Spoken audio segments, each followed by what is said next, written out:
আসসালামু আলাইকুম। এই ভিডিওতে আমরা মেমোরি বেসড লার্নিং এবং কেএনএন সম্পর্কে কিছু আলোচনা করতে যাচ্ছি। সো চলেন শুরু করি। মেমোরি বেসড লার্নিং জিনিসটা কি? জিনিসটা হলো একটা লেজি লার্নিং অ্যাপ্রোচ।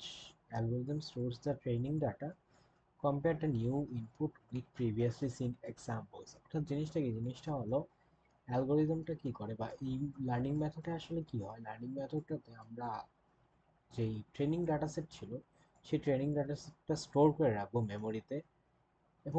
এবং আমরা যখনই আমাদেরকে কোনো একটা জিনিস দেওয়া হবে, নতুন একটা এক্সাম্পলের উপর প্রেডিক্ট করতে দেওয়া হবে, আমরা কি করব? আমরা সেই আমাদের ডাটা সেটটা নিয়ে আসবো, ট্রেনিং ডাটা সেটটা নিয়ে আসার পর সেটা থেকে আমরা কি সবার সাথে মেপে দেখব যে কোনটার সাথে সিমিলার বেশি, দেন আমি একটা প্রেডিকশন দেব। অর্থাৎ জিনিসটা কি? জিনিসটা হলো আমি আগে থেকে কোনো কিছু শিখতেছি না। আমাকে যখন নতুন একটা ডাটা সেট দিবে বা নতুন একটা জিনিস প্রেডিক্ট করতে দিবে, তখন আমি গিয়ে আমার মাথায় যেগুলা ছিল, অথবা আমার ডাটা সেট যেগুলো ট্রেনিং ডাটা ছিল, আমি সেগুলোর সাথে কম্পেয়ার করে দেখবো। তো আর একটা এক্সাম্পল দিয়ে ভালোভাবে যদি বোঝানোর চেষ্টা করি, তাহলে কি, ধরেন রহিম নামে একটা ফল বিক্রেতা আছে। সে তার হোল লাইফে জাস্ট 50টা অ্যাপেল আর 50টা অরেঞ্জ, সেটা সে মুখস্থ করে রাখছে তার মাথার উপরে। যখন একটা নতুন ফ্রুট তাকে দেওয়া হবে, সে কিভাবে আসলে ক্লাসিফাই করবে যে এটা কি অ্যাপেল নাকি এটা একটা অরেঞ্জ? সো সে কি করবে? সে এই নতুন একটা যেই ফল, সেই ফলটা দেখবে যে 50টা অ্যাপেল ছিল এবং এই 50টা অরেঞ্জ ছিল, এগুলার সাথে কম্পেয়ার করবে। 100টার সাথে সে সাথে সাথে কম্পেয়ার করে বলবে যে আচ্ছা, এটা দেখতে অ্যাপেলের মতো, এটা দেখতে অরেঞ্জের মতো, অথবা এটার ওয়েটটা অরেঞ্জের মতো, অথবা এটার ওয়েটটা অ্যাপেলের মতো। সো এভাবেই সে তখন, অর্থাৎ নতুন একটা ডাটার উপর যখন প্রেডিকশন করতে দেওয়া হবে, তখন সে কি কি করবে? শেখার চেষ্টা করবে। বা তখন সে আসলে দেখবে যে কোনটা, এটাকে আসলে অ্যাপেল হবে নাকি অরেঞ্জ হবে।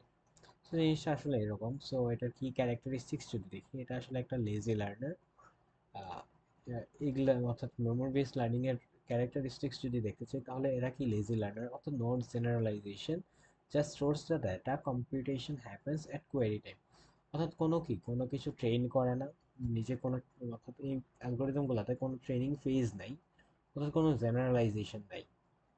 তারপর কি করে এরা? জাস্ট যেসব ডাটা আছে সেগুলোকে জাস্ট ডিরেক্ট স্টোর করে রাখে, সেগুলো থেকে কোনো কিছু শিখে না।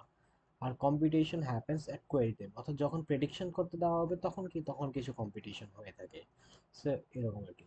সেকেন্ড ক্যারেক্টারিস্টিক কি? Similarity based prediction. অর্থাৎ হলো আমরা সিমিলার প্যাটার্নসগুলা বা সিমিলার স্টোরড এক্সাম্পলসগুলো আমরা কি বের করে আনার চেষ্টা করি। তারপর আমি সেটার ওই সিমিলারিটিগুলোর উপর বেস করে আমি একটা প্রেডিকশন দিয়ে থাকি। এবং সিমিলারিটি মেট্রিক্স হিসেবে ব্যবহৃত হয় থাকে ইউক্লিডিয়ান ডিসটেন্স, অথবা কোসাইন সিমিলারিটি, অথবা হ্যামিং ডিসটেন্স, অথবা আরেকটা মাহালব মাহালানবিস ডিসটেন্সও ইউজ হয়ে থাকে।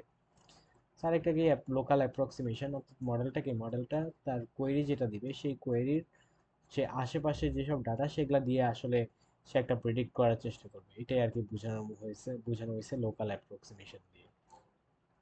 আসলে এই অ্যালগোরিদমগুলোর অ্যাডভান্টেজগুলো কি? সেগুলো হলো এরা অনেক সিম্পল ইমপ্লিমেন্ট করতে।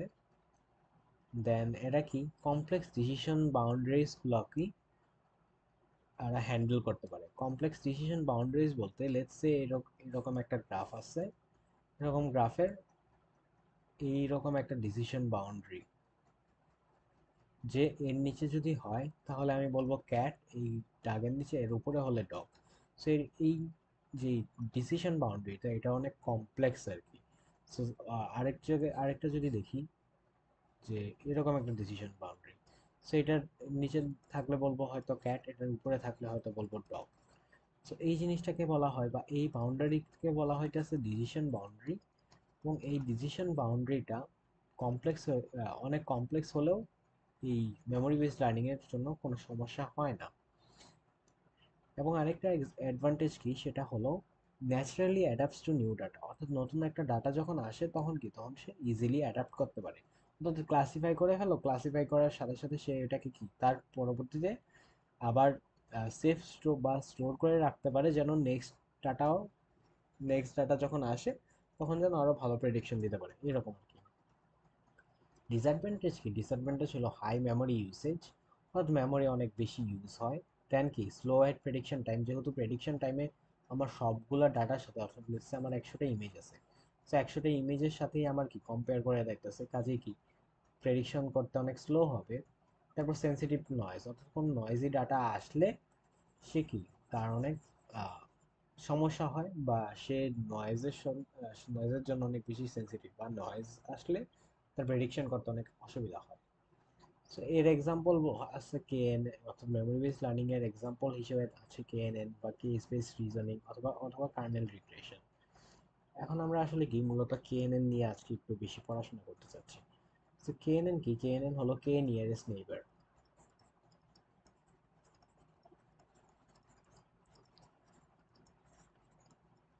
জিনিসটা, এই অ্যালগোরিদমটা কি?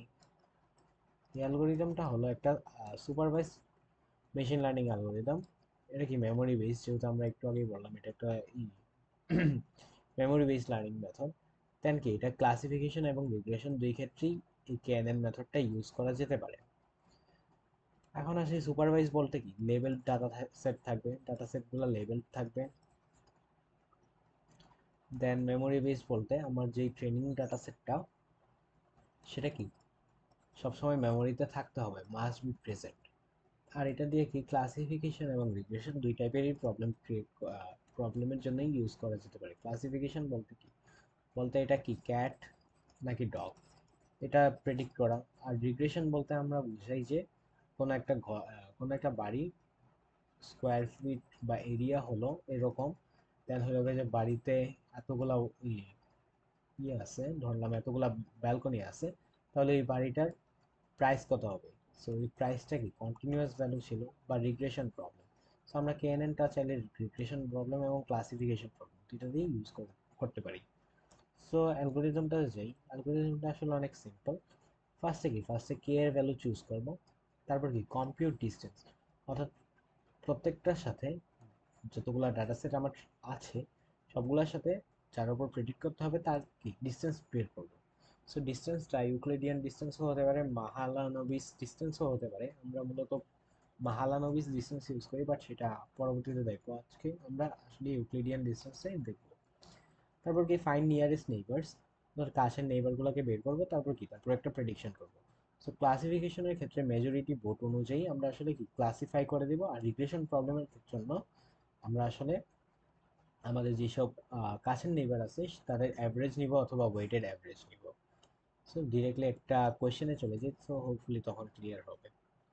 লেটস সে এরকম 6টা পয়েন্টস দেওয়া আছে, পয়েন্টের ক্লাসিফিকেশন এবং রিগ্রেশন দুইটাই যেন এই প্রবলেমে হয়ে যায়, সেজন্য আমি আসলে দুইটাই এক্ষেত্রে রাখার চেষ্টা করেছি।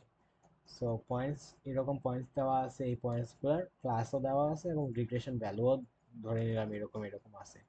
সো এখন আমাকে কি বলছে, এখন আমাকে বলছে যে এই 4 6 একটা পয়েন্ট আসছে, এই পয়েন্টের ক্লাস কোন ক্লাসে বিলং করবে অথবা রিগ্রেশন ভ্যালু কত হবে, এবং কে এর ভ্যালু 3, আর আমার ইউক্লিডিয়ান ডিস্টেন্স ইউজ করতে হবে।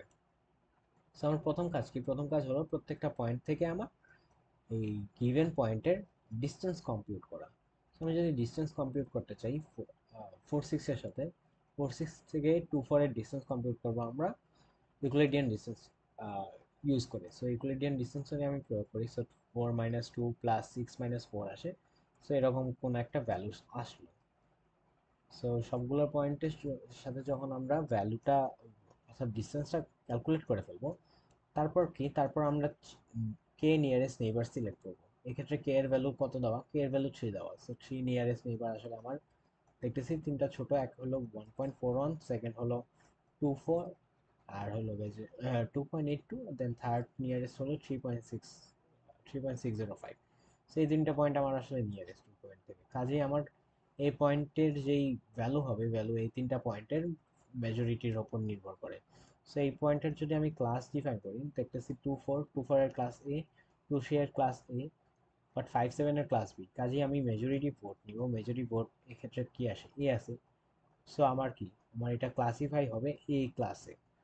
আর যদি রিগ্রেশন ভ্যালু যাই, সো রিগ্রেশন ভ্যালু এ 2, বি এর 2.5, অ্যান্ড সরি সেকেন্ডটা 2.5 অ্যান্ড থার্ডটার কি 6। সো আমরা কি এই তিনটার অ্যাভারেজ নিব। অ্যাভারেজ নিলে আসে 2 প্লাস 2.5 প্লাস 6 ডিভাইডেড বাই 3 বা 3.5। সো হোপফুলি এটা বোঝা গেছে। দেন জিনিসটা যদি আবার একটু রিক্যাপ করি, উপরে যেটা বললাম যে লেজি লার্নিং অ্যাপ্রোচ বা algorithm stores all the training data এবং compare new input with previously seen data. এটা যদি ডিরেক্টলি এটার সাথে কম্পেয়ার করে দেখি, তাহলে দেখি এক্ষেত্রে আমার এই কেএনএন এ কোনো আমার ট্রেনিং এর আসলে দরকার পড়তেছে না। আমার কি সবগুলা টেস্ট ডাটাই আমার যেটা ছিল সেটা আমি রাখার চেষ্টা করতেছি। আমার এখানে কোনো ওয়েটস নাই যে ওয়েটস গুলো আমি স্টোর করে রাখবো, যেগুলো জাস্ট এরকম কোনো ওয়েটস নাই যেগুলাতে আমি ওয়েটস গুলো যদি শুধু স্টোর করে রাখবো, দেন ওই ওয়েটস এর উপর ডিপেন্ড করে আমি কোনো ক্লাসিফাই করবো। জিনিসটা এরকম না। জিনিসটা কি, জিনিসটা হলো আমার সবগুলা ডাটা পয়েন্টস আমার মুখস্থ রাখা লাগতেছে, এবং আমার যখন নতুন একটা ডাটা পয়েন্টস আসছে তখন কি, তখন আমি আগের সবগুলা ডাটা পয়েন্টসের সাথে তার ডিসটেন্সটা বা সিমিলারিটিটা বের করার চেষ্টা করছি।